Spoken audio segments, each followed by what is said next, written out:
Welcome to the Okanagan Science Center Online, safe source for science, which you can do in your own home.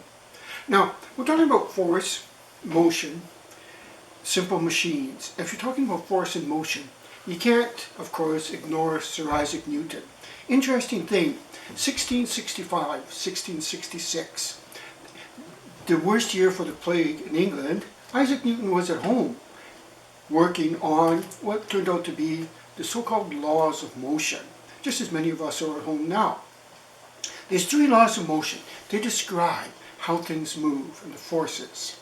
The first one we call inertia. It says something at rest will stay at rest until something moves it. And if it's moving, it'll keep moving until something stops it.